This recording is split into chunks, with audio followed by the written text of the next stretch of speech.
नमस्कार मित्रांनो. आजच्या या व्हिडिओमध्ये आपण जाणून घेणार आहोत तुळसविषयी संपूर्ण माहिती. तुळस ही एक वनस्पती नाही, तर हिंदू धर्मात पूजनीय, आयुर्वेदात औषधीय आणि विज्ञानाच्या दृष्टीने अत्यंत उपयुक्त अशी दिव्य वनस्पती आहे. आज आपण जी काही माहिती जाणून घेणार आहोत ती खास तुळशी मातेसंबंधी असणार आहे. त्यासोबतच तुळशी माता आपल्याला जे काही संकेत देत असते ते देखील या व्हिडिओच्या माध्यमातून तुम्हाला सांगणार आहे. म्हणून व्हिडिओ शेवटपर्यंत आवर्जून बघा. हिंदू धर्मात तुळशी मातेला लक्ष्मी समजून तिचे पूजन केले जाते. त्याचबरोबर तुळशीचे दुसरे नावही विष्णुप्रिया आहे, कारण तुळशी माता विष्णूची पत्नी मानली जाते. त्यामुळे दरवर्षी कार्तिक शुक्ल पक्षाच्या 12व्या दिवशी तुळशी विवाह सोहळा संपूर्ण महाराष्ट्रभर साजरा केला जातो.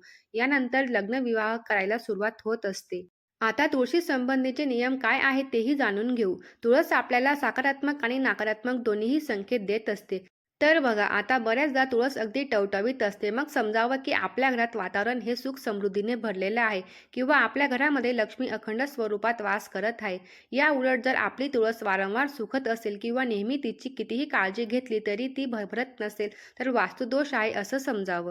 बऱ्याचदा काय होतं की तुळशी मातेला आपण खूप जास्त पाणी घालतो किंवा पाणी कमी पडतं. उन्हामुळे देखील तुळस सुकत असते. यामुळे जर तुळस सुकत असेल तर त्यामध्ये नकारात्मकता शोधण्याची गरज नाही.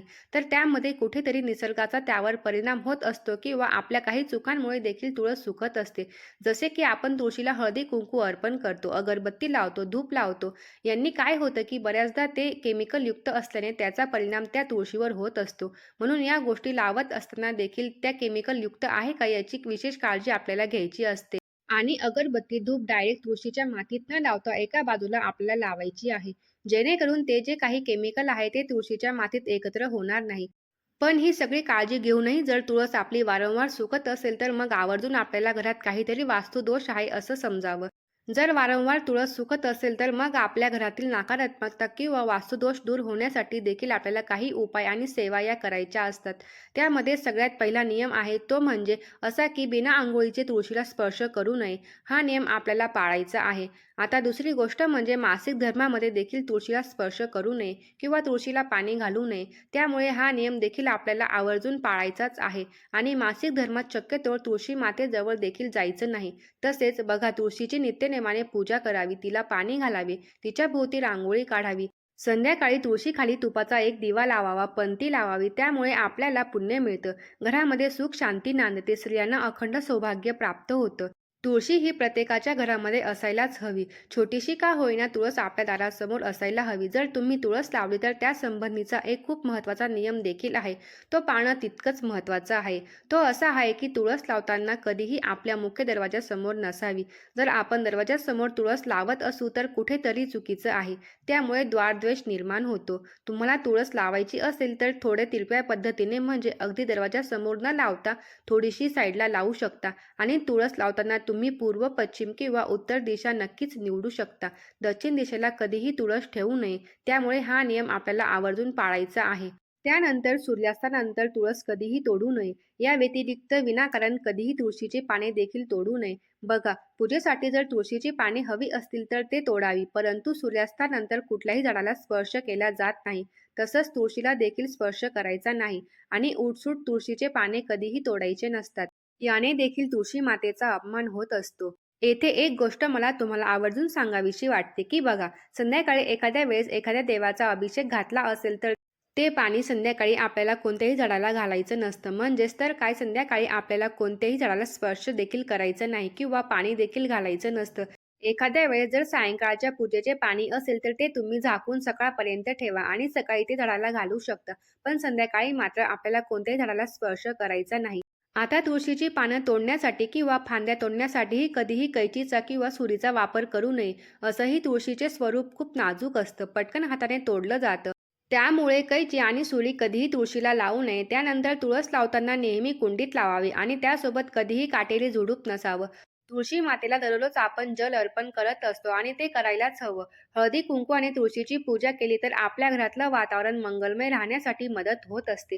पण चुकूनही रविवारच्या दिवशी, एकादशीच्या दिवशी आणि द्वादशीच्या दिवशी तुळशीला पाणी घालू नये. बघा, तुळस म्हटलं तर एकादशीच्या दिवशी, द्वादशीच्या दिवशी आणि रविवारच्या दिवशी देवता विष्णूसाठी व्रत करत असतात आणि जर आपण पाणी अर्पण करत असू तर ते व्रत भंग होतं.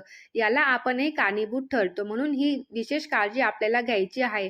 पण बऱ्याचदा असं होतं, की रविवार, एकादशी, द्वादशी या लागून तिथी येत असतात. मग काय करावं हा प्रश्न पडतो.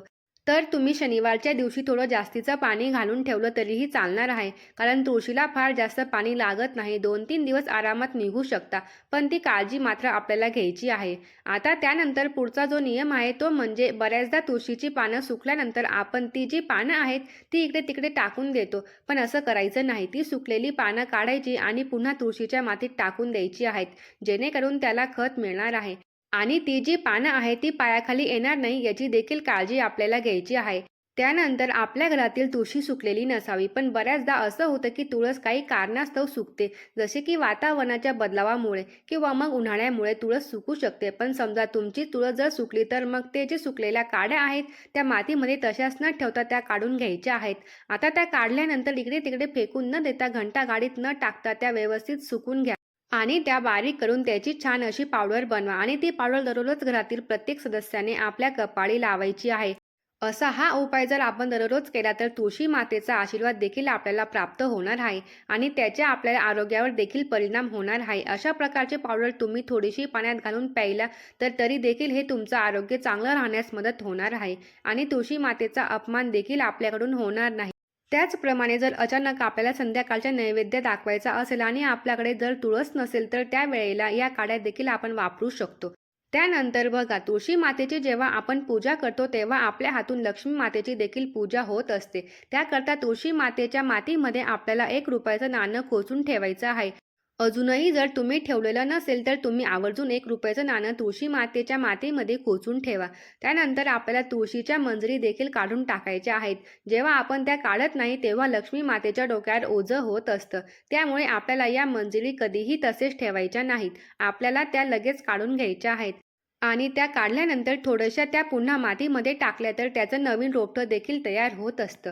या व्यतिरिक्त त्या मंजरी आपण बाळकृष्णांना अर्पण केल्या, विष्णूंना अर्पण केल्या तर त्याने देखील आपले अनेक अडचणी सुटण्यासाठी मदत होत असते. तुळशी मातेचा आशीर्वादही आपल्याला प्राप्त होत असतो आणि बाळकृष्ण यांचा, विष्णूंचा आशीर्वाद देखील आपल्याला प्राप्त होत असतो. म्हणून अशा प्रकारे त्या मंजरी किंवा मंजुळांचा तुम्ही या पद्धतीने वापर करू शकता. त्यानंतर पुढचा जो नियम आहे तो म्हणजे एक प्रकारचा उपायच आहे. आपल्या घरातील आर्थिक प्रगती होण्यासाठी किंवा आर्थिक परिस्थिती सुधारण्यासाठी, आर्थिक अडचणी संपवण्यासाठी हा छोटासा उपाय आहे. तो कसा करायचा? तर दर गुरुवारच्या दिवशी आपल्याला एक छोटासा उपाय करायचा आहे. दर गुरुवारी आपण जशी तुळशी मातेची पूजा करतो, इतर वेळेस तशी करायची आहे. पण जल अर्पण करताना त्यामध्ये थोडंसं कच्चं दूध टाकायचं आहे.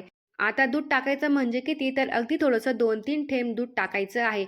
तर अशा पद्धतीने जर आपण दूध मिश्रित पाणी दर गुरुवारी अर्पण केलं तर नक्कीच आपल्या घराची भरभराट होण्यासाठी आणि आर्थिक अडचणी संपण्यासाठी आपल्याला मदत मिळत असते.